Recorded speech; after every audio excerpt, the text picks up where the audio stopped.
High school students from across the region gathered at the two Niagara College campuses this week for the 27th annual DSBN Technological Skills Challenge.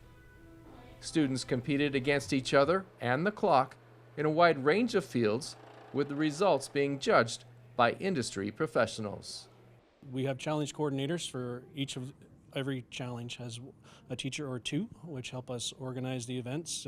They know their disciplines better than me, so they're the professionals. We do all the planning in the background.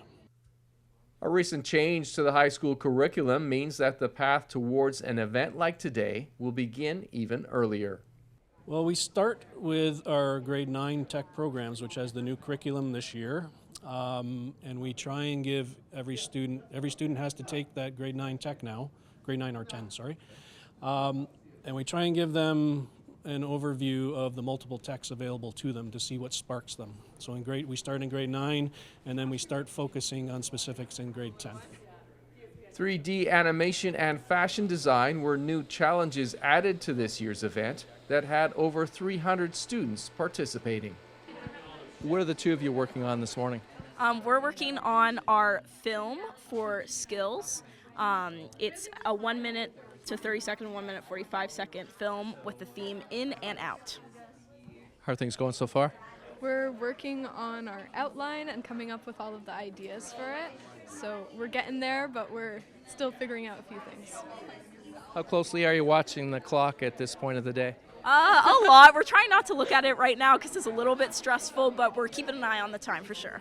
With so many high skills majors available to a high school student, what got you interested in the hairstyling aspect? Well, when I first went to Miss Stee's class, I did it, and I was like, hey, I'm good at this, and I got no other plans. I might as well do this. At this point, is this a hobby? Is this a class you're looking to do good at, or is this a possible career path? I'd say career path. I got hobbies, but like this is my favorite one. Investments in the high skills major programs means today's competitors are able to enter a new environment like this and have the skills and confidence needed to jump right in. We don't have enough students leaving high school and going to these skilled trades anymore, so the emphasis of putting these high-tech machines inside of high schools is extremely important so these students know what they're getting into later on. And it's they're all great jobs, and it's good to have them trained in the field like this. Turner, can I ask you about your journey from a high skills major student in high school to getting into the field and eventually becoming an educator yourself?